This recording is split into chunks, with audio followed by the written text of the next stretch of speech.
ये कहानी है एक ऐसी 20 साल की खूबसूरत नौजवान लड़की की जिसकी माँ विधवा होती है। कैसे उस लड़के की काम वासना की प्यास बढ़ जाती है, कैसे वो हर दिन अपनी इस प्यास को बुझाने का प्रयास करती है और फिर कैसे एक दिन एक नौजवान साधु आकर उसकी इस प्यास को बुझाता है। इस कहानी को अंत तक जरूर देखिएगा, मजा आएगा। नंदिनी एक 22 वर्षीय सुंदर युवती थी जो अपनी विधवा माँ गौरी के साथ एक छोटे से गांव में रहती थी। पिता के गुजर जाने के बाद माँ बेटी का जीवन संघर्षों से भरा हुआ था। नंदिनी की माँ मेहनत मजदूरी करके घर चलाती थी जबकि नंदिनी घर के काम संभालती थी।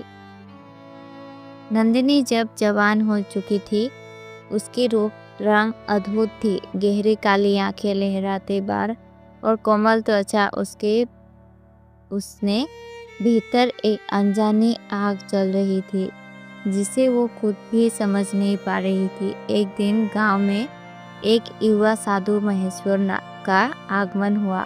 वो तेजस्वी, शांत और प्रभावशाली व्यक्तित्व का था। गांव के पुराने शिव मंदिर में वो ठहरा था और भिक्षा मांगकर जीवन यापन करता था। एक दिन जब नंदिनी की माँ खेतों में थी, साधु भिक्षा मांगते हुए उसके द्वार पर आया। नंदिनी ने दरवाजा खोला और जैसे ही उसकी नज़र महेश्वर पर पड़ी उसका दिल तेजी से धड़कने लगा। महेश्वर की गहरी आंखें और सौम्य मुस्कान नंदिनी के मन में हलचल मचा गई।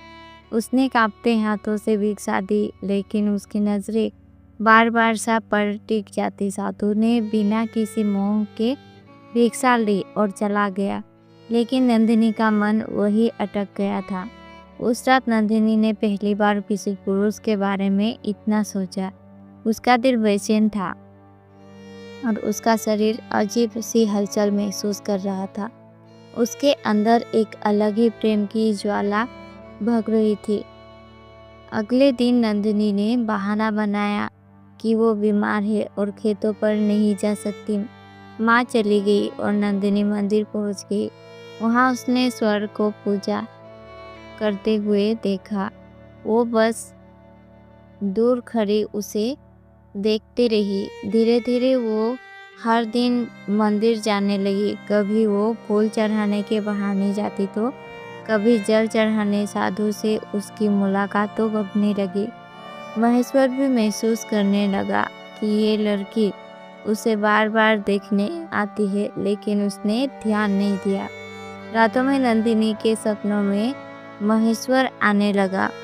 वो सपने में देखती कि महेश्वर उसके करीब आ रहा है, उसकी सांसें उसकी गर्दन को छू रही है और उसके आँख को संतुष्ट कर रहा है।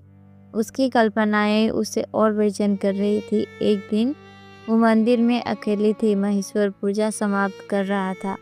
जैसे ही वो बाहर निकला नंदिनी ने उसका रास्ता रोक लिया। महाशय, मैं आपसे कुछ कहना चाहती हूँ, नंदिनी ने कांपते स्वर में कहा। कहो बेटी, महेश्वर ने शांत भाव से उत्तर दिया।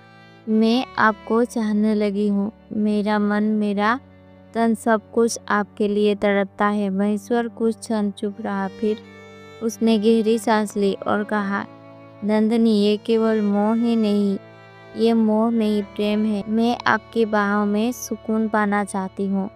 मैं आपकी हूँ, नंदिनी ने कहा और उसकी आंखों में आंसू आ गई। उसकी मासूमियत और प्रेम देखकर महेश्वर विचलित हो गया। नंदिनी ने धीरे धीरे से उसका हाथ पकड़ लिया। ये पहला स्पर्श था। महेश्वर ने कुछ नहीं कहा, लेकिन उसने अपना हाथ धीरे से छुड़ा लिया।